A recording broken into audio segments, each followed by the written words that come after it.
The boy found the mask while rummaging through his grandmother's things. It was up in the dusty attic amidst cobwebs and moth-eaten furniture.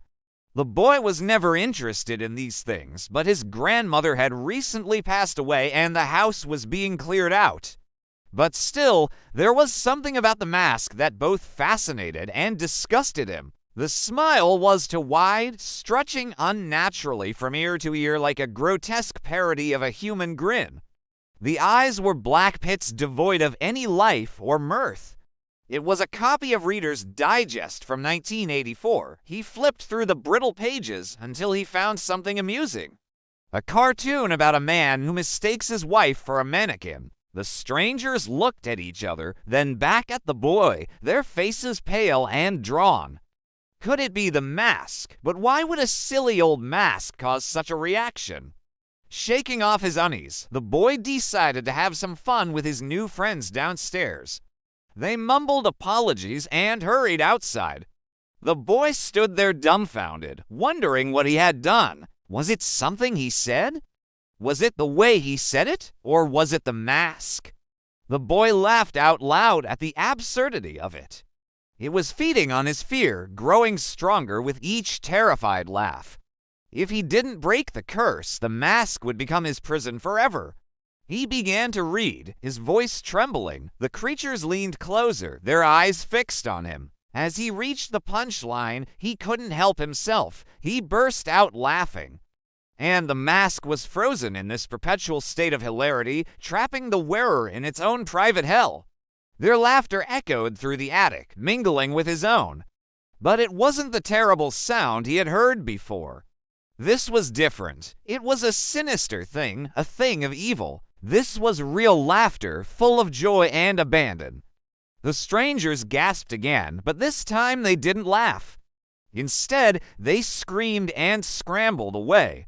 Finally, as abruptly as it had started, it stopped. The boy stood there, panting, as the creatures stared at him, their faces a mixture of surprise and delight. Their features stretched and warped until their faces resembled those of snarling dogs. Then they began to bark, their laughter echoing through the empty house. The boy removed the mask, realizing with a start that his own reflection hadn't changed. He was still just an ordinary boy. He could hear them close behind him, their heavy breathing and guttural growls sending shivers down his spine.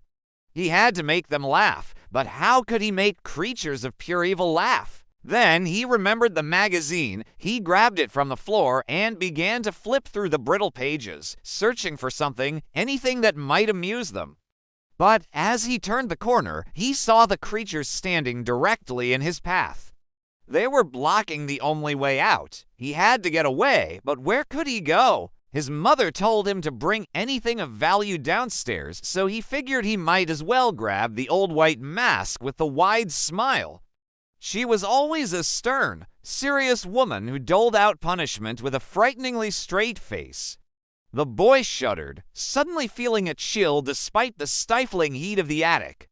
He quickly stuffed the mask into a plastic bag and hurried downstairs. It wasn't valuable, really. In fact, it was probably worthless. The boy set the bag down and joined them, hoping they would soon leave. But they had been sent by an estate management firm, and they said they would be there for the next several hours. The boy couldn't remember his grandmother ever wearing the mask. In fact, he couldn't remember her ever smiling. His mother wasn't in the kitchen when he entered, but a group of strangers stood examining various boxes as if searching for something. They stared at him with wild eyes, their mouths agape.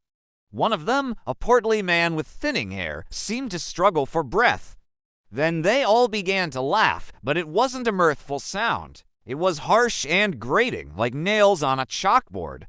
It was the sound of fear. The boy looked around for something to amuse him. There were stacks of old magazines lying around, so he picked one up. But as he did, he heard gasps from the group of strangers. As quickly as it started, it stopped. He looked down at the plastic bag in his hand and felt a sudden jolt of terror. He waited until they were gathered close together, their backs to him, and then he put on the mask. But as he watched, the others slowly transformed into grotesque parodies of themselves. The boy ran from room to room, hiding as the creatures stalked him, their eyes gleaming with a terrifying light. Then he remembered the attic. He raced up the stairs, hoping to hide in the dusty gloom. And then he understood the mask had trapped him, body and soul. How could he stop it? The answer came to him in a flash.